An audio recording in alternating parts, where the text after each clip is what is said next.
Isn't it ironic? Here we are, living in a so-called land of the free, yet we find ourselves at the mercy of our own government when it comes to how we connect and share online. As of January 19th, 2025, TikTok is officially banned in the US, and now we're diving headfirst into Xiaohongshu, a platform that's about to get a massive culture shock. Let me tell you something hilarious. We're not just migrating, we're causing a full-blown digital culture war. Imagine hundreds of thousands of American creators suddenly flooding a Chinese app, completely clueless about local norms, language, and content expectations. It's like watching a bull in a china shop, except the china shop is a sophisticated social media platform. The Xiaohongshu community is low-key freaking out. Chinese users are looking at these American TikTok refugees like, who are these loud, algorithm-chasing strangers? We're bringing our loud, performative content styles to a platform that values subtlety and nuanced lifestyle sharing. The culture clash is real. TikTok has been more than just an app, it's been a lifeline for communities often overlooked.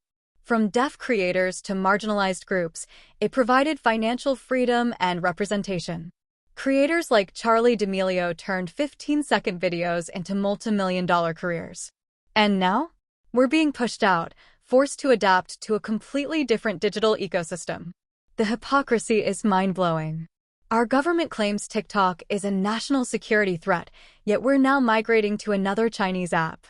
Senator Mark Warner must be losing his mind watching Americans voluntarily jump onto adversary-owned platforms. Language barriers? Check. Algorithmic confusion? Double check. Cultural misunderstandings? Absolutely.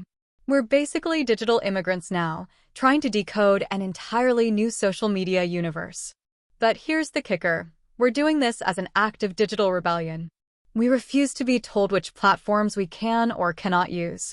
Whether it's Xiaohongshu or whatever comes next, we'll find our space, our community, our voice. So here's to the chaos, the cultural confusion, and our unbreakable spirit of digital freedom. May we continue to disrupt, adapt, and absolutely refuse to be silenced. And let's not forget the creators who are now scrambling to find new ways to monetize their content. Imagine the frustration of someone who built their entire career on TikTok, only to have it ripped away overnight. They're now trying to navigate Xiaohongshu's monetization policies, which are completely different from what they're used to. It's like trying to learn a new language while simultaneously trying to make a living. Then there's the issue of censorship. TikTok had its own set of rules, but Xiaohongshu operates under a different set of regulations. American creators are now facing the challenge of creating content that adheres to these new guidelines, all while trying to maintain their unique voice and style. It's a tightrope walk, and one misstep could result in their content being taken down or their accounts being banned. And what about the fans? The loyal followers who have been with these creators since the beginning? They're now being asked to switch platforms, create new accounts, and learn how to navigate a completely different app. It's a lot to ask, and there's no guarantee that all of them will make the switch. Some creators might find themselves starting from scratch, trying to rebuild their audience from the ground up. But despite all these challenges, there's a sense of resilience and determination among these creators.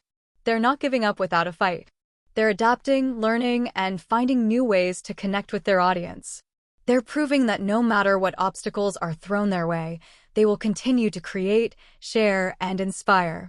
So here's to the creators who refuse to be silenced, the fans who stand by them, and the unbreakable spirit of digital freedom. May we continue to disrupt, adapt, and thrive in this ever-changing digital landscape.